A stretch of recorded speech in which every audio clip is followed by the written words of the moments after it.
Bonjour. La parole pour aujourd'hui se trouve dans Matthieu 6. Ce segment qui est le Notre Père. Une prière adressée au Père et qui est enseignée par Jésus à ses disciples. Le verset 11 dit « Donne-nous aujourd'hui le pain qu'il nous faut. Le pain qu'il nous faut. » La provision dont nous avons réellement besoin et non pas toutes les choses dont nous croyons avoir besoin. Nous vivons dans un monde qui veut nous convaincre que nous avons besoin de tout ce qu'il a à nous offrir. Mais ton Père sait de quoi tu as vraiment besoin.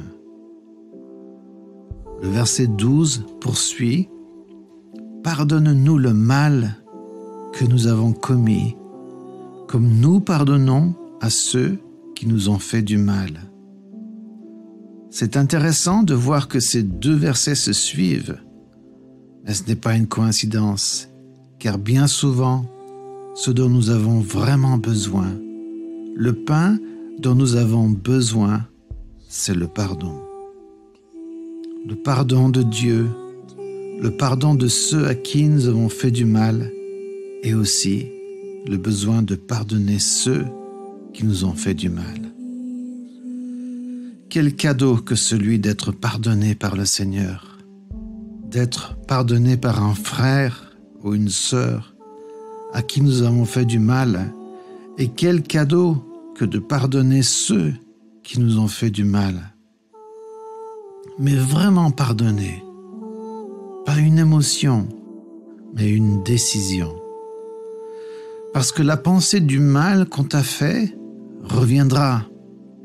7 fois, 77 fois, elle reviendra. Et si ton pardon n'est pas une décision, mais une émotion, tu reconstruiras l'offense. Et tu penseras à ceux qui t'ont fait du mal comme si tu n'avais jamais pardonné le mal qu'ils t'ont fait. Le pardon est une décision, c'est un choix. Ce n'est pas une simple émotion, c'est définitif. D'ailleurs, le verset 14 dit ceci, « En effet, si vous pardonnez leurs fautes aux autres, votre Père, qui est dans les cieux, vous pardonnera aussi.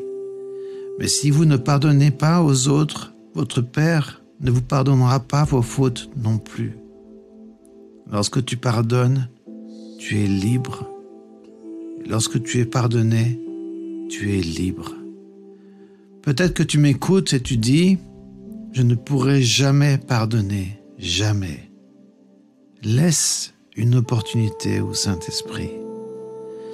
Peut-être que tu penses, j'ai beaucoup trop honte, je ne pourrai jamais aller demander pardon pour le mal que j'ai fait. Commence par t'approcher du Seigneur pour l'aimer, tout comme cette femme qui est venue répandre sur ses pieds un parfum très cher. La Bible dit que la maison fut remplie de l'odeur du parfum. La maison fut remplie de l'odeur du pardon. Puisses-tu trouver aujourd'hui la force de pardonner ou de demander pardon, car aujourd'hui c'est peut-être ça le pain qu'il te faut. Sois richement béni.